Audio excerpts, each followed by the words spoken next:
Bride's Farewell is basically the story of a girl who leaves home on the day that she's meant to be married, and she makes the decision that she doesn't want to be married to the person who everyone has expected her to be with for the rest of her life. And she's from a teeny little town in the New Forest in 1850, and her mother has led this absolutely hideously difficult life with lots of childbirth and death and suffering and all that. And she makes this great decision that she's going to get up in the dark on the morning she is to be married, and she leaves home. She takes the only possession that she really has, which is her horse, this beautiful white horse.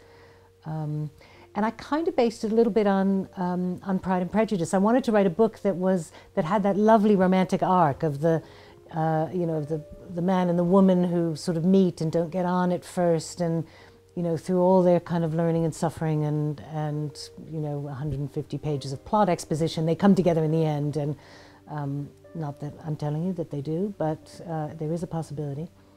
The location for The Bride's Farewell is quite different from the last book, which was set in Suffolk, which was an area I knew really well. I took a little trip down to the New Forest with my family, and we discovered a place called No Man's Land. And it was just such a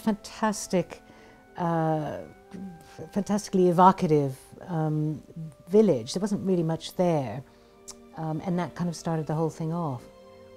I write about outsiders because I think writing about insiders, there's really not that much to say.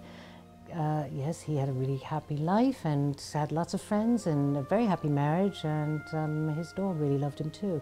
So it actually gets a little bit more interesting when you get away from somebody whose life is going absolutely perfectly on track. And actually, I'm not sure anybody's life really does go all that perfectly on track.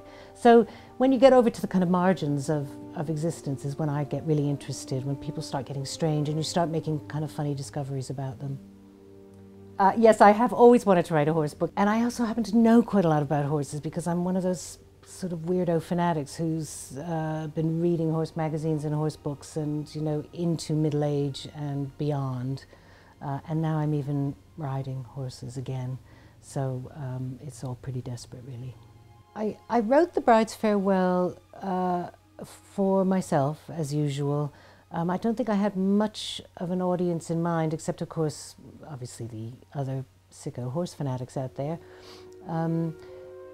But I wanted to write a romance, and I on purpose chose a protagonist who was around 1920, and the man that she falls in love with, this poacher, is, I say in the book, is twice her age. And so I'm kind of getting away from, the really young teenagers.